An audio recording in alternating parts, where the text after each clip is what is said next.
Hiya, hiya. My lips are sealed. So are the votes.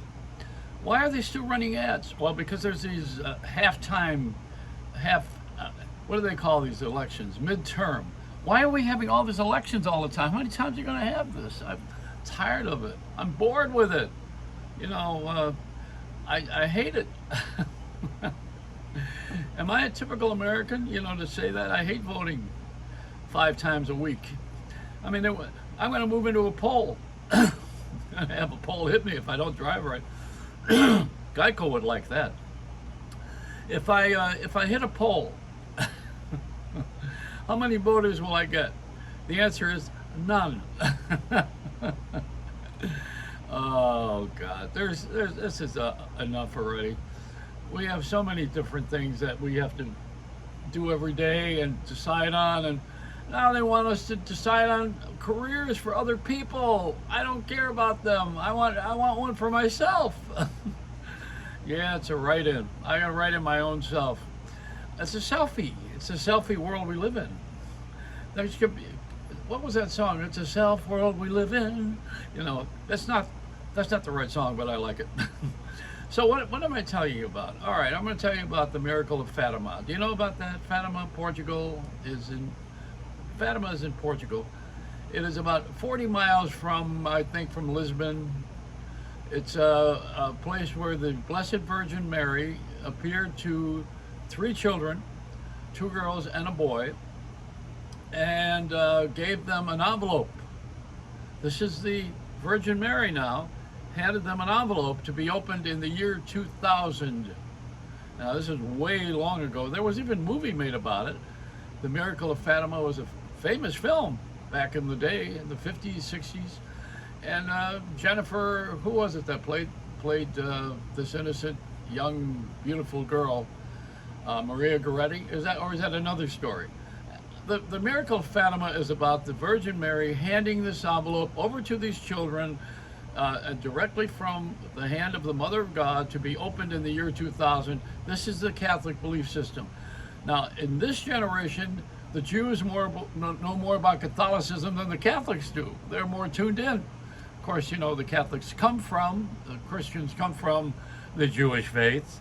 Why? Because they were here first, and they're God's chosen people. Nobody in the Arab community likes to hear that, but that's the way we learned it. So now the Miracle of Fatima, they open the envelope. Now this is like this thing with Trump and this affidavit and this seek and you shall find note that the government is going to open to see, to show the people, to show us why the FBI and the Justice Department went after Donald Trump's house and had a Trump invasion and brought all of these boxes to be examined, accusing him of taking home things that didn't belong to him from the archives of the government, which is when you leave office, you leave the stuff behind, or it goes to the Smithsonian or one of the storage places for the government. But Trump took them home with him, or he had some delivery service bring them home. I think he had some Secret Service take them home because nobody knew he was doing this. That's how I understand it. But anyway, he took all these things home, and now the government took them back, and his lawyers want to know what was in that little note that gave permission for the Justice Department, the FBI, to go after the boxes. What was it that how did they convince a federal judge in another department to sign off on letting them go and do this? That's what that's all about. This is like the letter of Fatima. It's going to be opened. Now, the letter of Fatima, in the year 2000, the Pope looked at the letter from the Virgin Mary. This is a story in the church, and it was so powerful what he saw that he fainted. Now that's the story. I happen to know what was in that letter from the Virgin Mary to the children in Fatima. It was the bill for the Last Supper. Simply put, now there's always money involved, And the money, we want to ask about the money here. What's the government got going here? The IRS is probably going to go and look at all those boxes.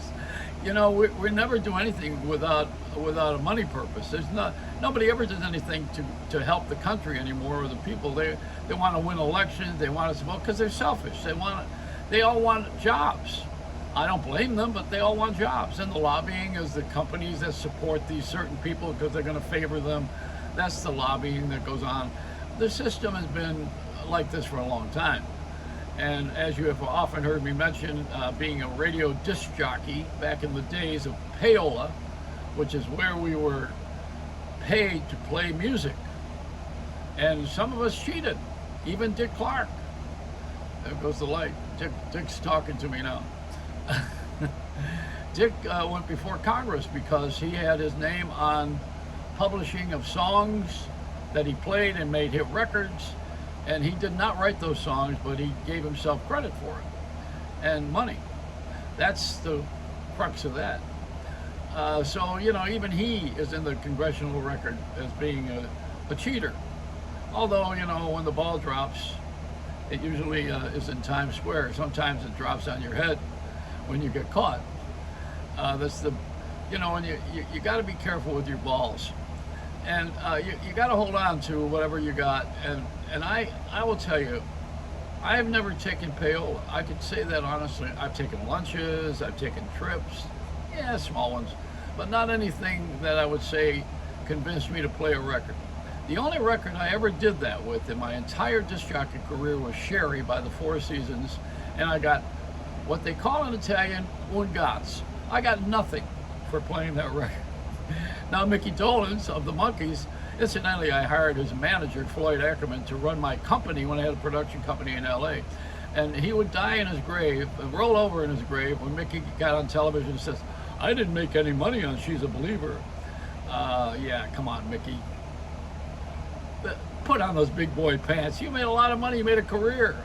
A highly mediocre guy is going to sit there and tell everybody that he didn't get paid. And the guys that had sex, and then they deny the sex, and the women who want the money, and even Kobe Bryant's widow now, you know, she's in the lawyer game. Anybody that is near the money, you got to be suspicious of, because that's the payoff. Thank you, God. The light went out. That means my time is up, right? It's like doing comedy with Les Paul. The light goes off, you get off stage. Oh, boy. So we are a society of contradictions, and we don't want to be forever ungrateful. But I'm grateful I'm healthy, I'm alive, I'm able to do this every day. Most people my age are not doing this anymore because they don't want to, or they're bored, or they've had enough. I'll give you some of the names. Dick Cavett is one of them. Wonderful host, incidentally, and he don't want to do this anymore. David Letterman, he don't want to do this no more. Once in a while they'll do a special and throw us a bone. George Carlin in the end days, he got tired of it and got mean and started to make fun of God. I don't know why he would do that just before you're going to meet him. That's not a good opening, not George. You know, man, somebody should have coached him. And his brother Patrick, who sounds just like him, my friend Patrick from Woodstock, he died. He passed away too. You know, so the Carlin family is gone. We don't have anybody that's really the personalities anymore. Regis Philbin's gone. Oprah's still with us, kind of. And, you know, she's holding on through Gayle King, I think. There's nobody that's really doing this whole thing that was done by these famous, genuine individuals who were brilliant. I mean, even the real show, the reality show that Trump did, is a spin-off from the same guys who produced the MTV Real World, which was to have cameras follow you around all day. Well, these cameras did not follow Trump around all day. They just had him on camera with famous people and firing them as he forms a team of employees and says, okay, you're fired, I don't like your work anymore, or this is not good, and you're gone. We thought he was going to run the country that way, and he did. Put all his friends to work. Why didn't you do that? I mean, come on, why didn't you put your family to work and your friends? My family don't work anyway. You'd hire them, but they're not going to do nothing. They're going to do what they did around the house. You know, look at their nails, and nobody wants to do the dishes or empty the garbage. It starts when you're small, you know, and then you get bigger at it. And you start to hire people to do all these things that you never wanted to do anyway. Like all my clothes, you know, they come from the Goodwill. Not now. I mean, this is from my friend Jim Boldenbook. He bought me a contradiction shirt. It's got all kinds of messages on it. And I wanted to put "I vote" on the shirt. When it would get lost, you'd never see it. Truth is, I didn't vote because I'm registered as an independent. Well, that means you don't vote in the primaries. That's what it means. You don't have to pick a party. The party I pick is the one at Applebee's, where they. No, I like the Mexican ones where they break open the piñata. They take a hammer and they hit this piñata over the table where everybody's sitting, and all the diaries from the radio stations that I ever worked for fell out. The ones that gave me good ratings, I would keep. I have those 2 books. So it's wonderful to be alive and still be going at my age, because if you're over 50, you're useless in this society as a rule. And I look pretty good too for my age. You know, no harm done on the work. I could have some work done and then look, as Joan Rivers used to tell me, hours younger. But you don't want to do that. You know, I mean, you got to be yourself. I look more like John McEnroe and Regis Philbin. No, who do I have? I got Pat Sajak hair and John McEnroe attitude. That's not good. Not good. So this is my resume. I'm going to send this video that I just did now to CBS TV because I think I'm an influencer. When I was imitating David Muir on ABC, using his hand to emphasize stories, and he don't do that no more. So someone must have told him, or he must have watched this, or someone sent the tape of me imitating him doing this, so he stopped it. Now, if I could only get CBS to stop favoring black people, I would be very happy. You know, black people are the same as us. So don't favor anybody. Favor talent. Now I know this is a big subject, boy, and it's gotten a lot of mileage. But they say the reason why they favor black people is because they're the only ones watching TV. I mean, that's kind of cruel to say, but that's the truth. You know, you don't want to hear the truth? Go home. Go listen to something else. Go listen to CBS. They don't tell you that they own the black television, BET, and they also own the Grammys, so they're going to promote that. And they own 60 Minutes and Sunday Morning, which you can't blame them for running that. But the black favoritism on the channel is because they think that black people watch black people. And maybe so somewhat. I mean, in sports, you'll see that the black players are always giving credit to their idol who was before them, who was usually a black star. Well, that's because he was a star. He was a great player. That's why, mostly. And then there's the white community, too, that favors only the white people. Oh, this is ridiculous. I'll tell you this, the bottom line here is that someone at the network level thinks that only black people watch television. That's the audience left, and that's why they're pitching that audience. They're trying to get the audience that is available watching TV. That's their game. The other game is to open up all of this stuff. They don't have a show if they don't have this controversy. There's no controversy if there's no show. Because they're all news. Everybody's all news. Where's the entertainment? Where's the fun that we used to have? Where's the bitching and moaning? We want that, but not terrorism and crime. We want to bitch and moan about all the things that you all are doing, all the fun things that people are doing, the mistakes that we're all making, the attitude that we have, the ridiculousness of the society, and how we are playing into the hands of the money. Why do we do everything for money? Can't we do something free? I mean, does anybody ever want to do anything that doesn't cost money? Is there anything that you do besides, even raising your children costs money? Everything costs money. And then you get mad at Biden for forgiveness when he gives everybody the right to go home because they say, oh, well, you know, he's taking that money and we're going to pay it out of taxes. It just goes on and on. This is like bullshit. And, you know, and it's not even good bullshit. I want donkey shit. It doesn't smell as bad. You know, I mean, really, we're sick. This is a sick society, and I want to report it to you. I mean, you don't know that. You don't know that we are I would say gasping for air for entertainment. So I'm sending this to CBS. I am.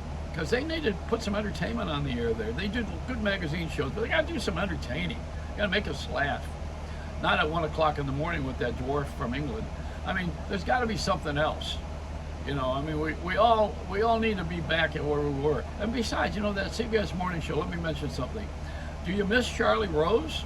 Wasn't that what that show was about? It was about him sitting there and talking to people. See, all these things are shop talk. And they don't put that on the air because it's what's behind the scenes.